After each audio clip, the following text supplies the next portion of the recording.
एक सहित 3 लड़कियों के साथ गैंग रेप हुआ है, किस तरह देखती है कांग्रेस?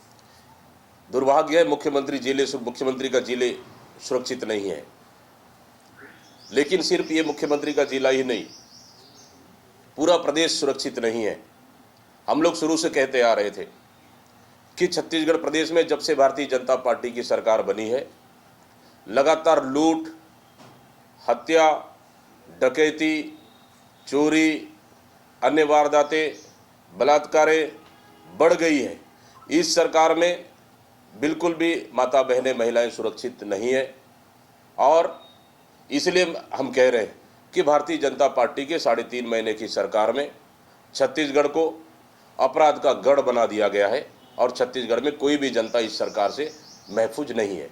ये राजनांदगांव में कल सभा के दौरान जमीन की रजिस्ट्री को छूट दिया गया है, छूट जो है वो हटा दिया, तो क्या इसे कांग्रेस मुद्दा बनाएगी और लोकसभा चुनाव? बिल्कुल बिल्कुल बिल्कुल, ये भी एक मुद्दा रहेगा।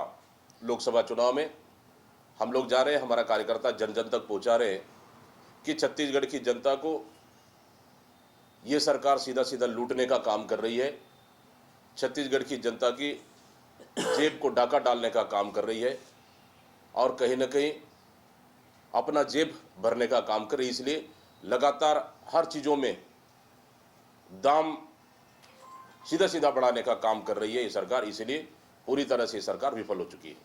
ये जो पुराने हम लोगों ने शुरू से कहते आ रहे थे कि ये सरकार,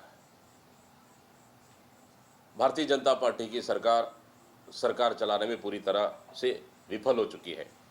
3 माह में ही साय सरकार हाँपने लगी है। गारंटी वाली सरकार कर्ज वाली सरकार बन गई है। फिर से 3000 करोड़ रुपए का इस सरकार ने कर्ज ले लिया है। मतलब सीधा सीधा साफ है कि इस 3.5 महीने में इस सरकार ने छत्तीसगढ़ की जनता को कर्ज तले इन्होंने दबा दिया है। लगभग इस 3.5 महीने में 16,000 करोड़ रुपए इन्होंने कर्जा लिया है और इतना कर्जा लेने के बाद भी किसान न्याय योजना की चौथा किस्त जारी नहीं किया। गोबर बेरोजगारी भत्ता बंद कर दिए, गोबर खरीदी और गोटान इन्होंने बंद कर दिए। महतारी वंदन योजना की 3 महीने की पैसा इस सरकार ने नहीं दिए। तो इस और 16-17 का बोनस भी इस सरकार ने नहीं दिया। इस तरह से भारतीय जनता पार्टी की डबल इंजन की सरकार, साय सरकार पूरी तरह से आर्थिक कुप्रबंधन से फेल हो चुका है और लगातार छत्तीसगढ़ को कर्ज के ऊपर कर्ज बोझ तले दबाने का काम कर रही है और छत्तीसगढ़ की जनता को लूटने का काम कर रही है। देखेंगे आप, पिछले 1 तारीख को इन्होंने शराब पर सीधा सीधा 150 रुपये से अधिक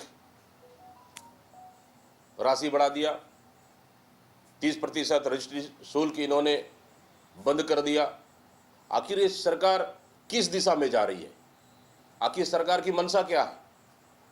क्या किसानों को मारना चाह रही है कि युवा बेरोजगारों को सड़क में उतारना चाह रही है? मतलब कुल मिला के ये सरकार पूरी तरह से 3.5 महीना में विफल हो चुकी है। ये जो शराब की जो उचित कार्रवाई करने की भी मांग की गई है, कानूनी कार्रवाई। इस संबंध में तो मुझे डिटेल से जानकारी नहीं है, जब जानकारी आएगा तो बात करेंगे। ओके,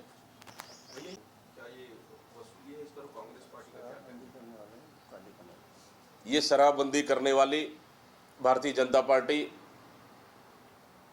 दूसरों पे आरोप लगाती थी, आज खुद सरकार में है और निश्चित रूप से कि सीधा सीधा काली कमाई कर रही है और जनता की जेब को डाका डाल रही है और लूटने का काम कर रही है। ये भारतीय जनता पार्टी कांग्रेस की तो बीजेपी की तो सूची भी आ गई, प्रधानमंत्री आ रहे हैं। बिल्कुल बिल्कुल, हमारे यहाँ भी हमारे राष्ट्रीय अध्यक्ष माननीय खड़गे जी, माननीय राहुल गांधी जी, प्रियंका गांधी जी का दौरा होना है। पहला चरण बस्तर से शुरुआत होगी और दूसरा चरण में भी 3 लोकसभा में शुरुआत होगी। तो बहुत जल्द ही केंद्रीय नेताओं का, स्टार प्रचारकों का दौरा का कार्यक्रम बन रहा है।